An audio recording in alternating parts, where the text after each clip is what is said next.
Kasooka kulamusaako gwe bwe nampuliriza wano ku Uganda at large yeebaleko gyonna gy'otuusaako engalo nange gye ndi nnyo mu mikwesese nga bulijjo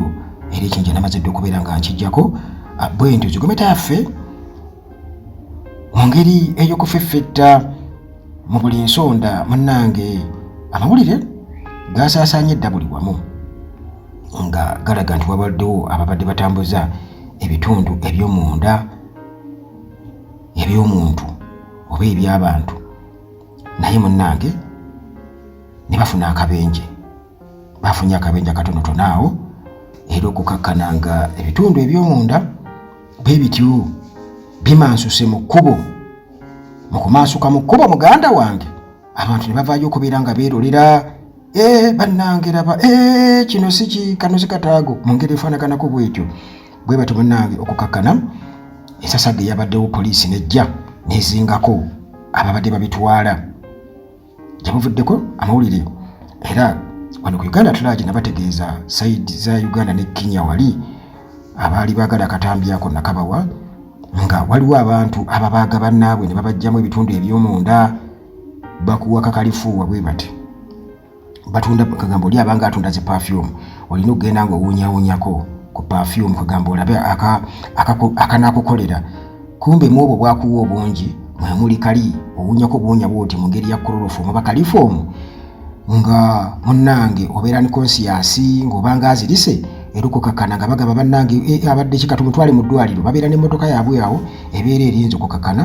munnange bakutaddemu tebaawondera anti abazirasita bakutwala mu ddwaliro era munnange eyo gy'oyitira oba n'abo abaana abawala n'abalenzi abatambula bagenda mu zikiraabu be bakwanakwana bwe bati amangu ne bagenda n'abasajja bababaaga kakati bino byabadde Masaka era munnange okusinzako poliisi wali e Masaka erina abasuspects beekutte bali basatu ba laboratory assistants bali babiri ne private security guard ali omu nga kigambibwa okuba nti bano basangiddwa nga balina ebitundu by'abantu eby'omunda era kigambibwa okuba nti abakwatiddwa babadde bakozi mu Lancet Laboratories branch e Masaka City kwegamba abawulire yes mu ngeri y'okusasamaza nti ebitundu by'omuntu eby'omunda ebitundu by'omuntu eby'omunda tetumanyi oba babadde nabyo mu mateeka oba mu bumenyi bw'amateeka ekyo kye tulindiridde okubeera nga tulaba naye private security guard akigambibwa okuba nti ono eyabadde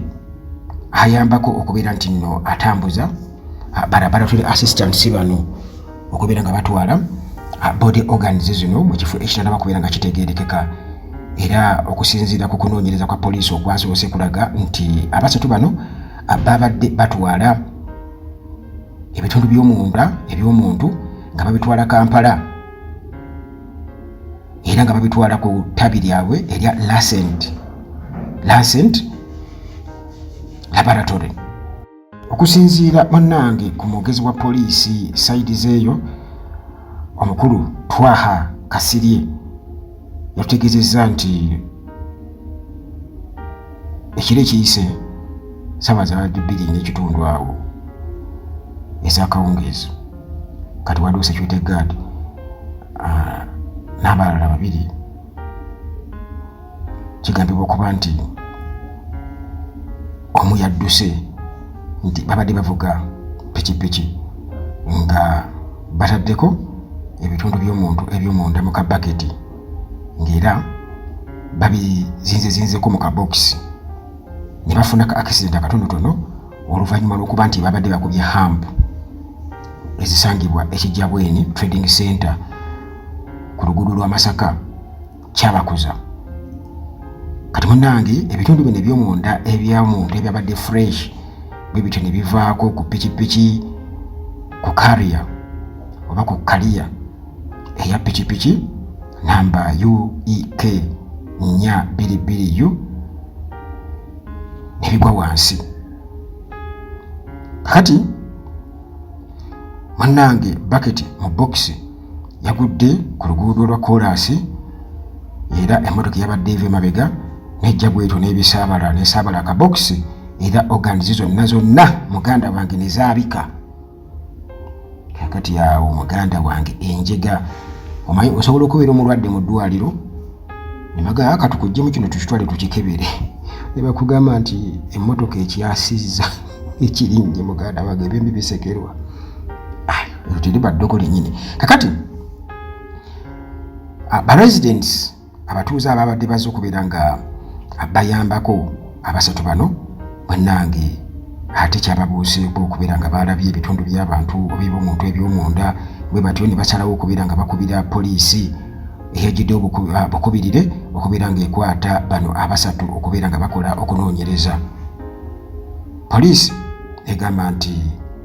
ebitundu bino eby'omunda byabadde biva mu ddwaliro erya Villa Maria Hospital ekitovu, naye kigambibwa okuba nti bakyanoonyereza ddala nti byabadde biva mu ani era omuntu oyo gwe babadde babiggyemu ebintu ebyo akyali mulamu oba yabadde mufu, nga bagenda kukola kunoonyereza ki ekyamusse nakyo kiri awo. Bayinza okugaa tusazeemu kino tugende tunoonyereze yanywedde butwa yakoze eki nga mulambo gye guli eri. Ebyo nabyo munnange biri awo kubanga biri bibeera by'abasawo, naye ekikulu nti yadde biva mu ddwaliro erimanyikiddwa obulungi ennyo era nga ababadde babitambuza babadde bakozebwa mu laboratory mu Lancet Laboratories. Naye okusinziira munnange ku mukulu spokesperson owa poliisi Sadize yatugamba nti bakyagezaako okwengeginga management ey'eddwaliro bakakase nti bino organs ezoogerebwako oba bino ebitundu by'omuntu eby'omunda bitundu ki byo, birina amakulu batirina makulu.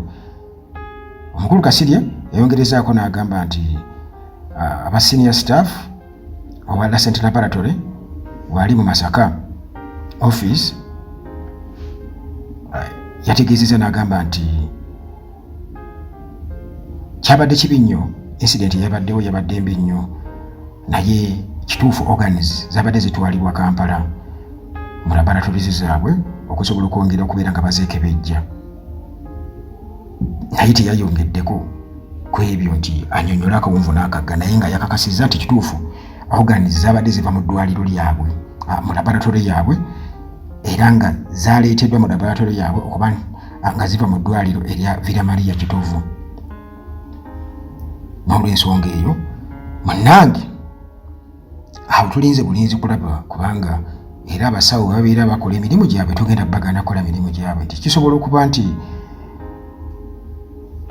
babadde bagenda kubitunda kubanga ddiiro era zirina kuyita eyo oba okubitwala okukola examination. Ekikulu twagala kumanya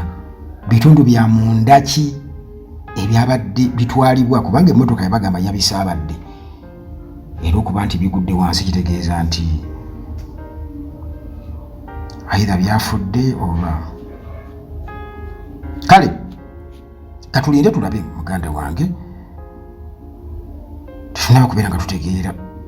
baddiiraazi bangi wano mu Uganda, baddokitaazi mu Uganda nabo obaoli awo era kitegeeza ddiiro zitambulira mu bbo. Tosobola kubeera nga ate oyogera ku bitundu by'abantu eby'omunda ate n'obuuka abasawo oba amalwaliro kubanga gye bitandikira. Era oli bw'aba ayagala okubba omwana ebiseera ebisinga kwe bakazaala era agenda mu ddwaliro gy'amubba. Kale munnange ffe tulinze bulinzi okunoonyereza katusuubire nti ate era spokesperson owa poliisi eya Uganda agenda kuvaayo atutegeeze kati ate akawunvu n'akagga kubanga ye spokesperson owa Greater Masaka Region Twaha Kasirye amaze okubeera nga atutegeeza kitegeeza nti ensonga ziba zeeyongeddeyo ate kati tusooke awo yaba agenda okubeera nga atubuulira akawunvu n'akagga kubanga gano amawulire beegategeeraliikiriza era tegasobola kubeera nga gasigala mu bbanga. Twagala okumanya byani byabadde bivaawa babitwalawa kubikozesa ki, kyabadde kyabulabe kyabadde mu mateeka oba kyabadde mu mateeka byonna tulina okuba nga tubimanya kitwongere munnange okubeera nkitutebenkeza emitima.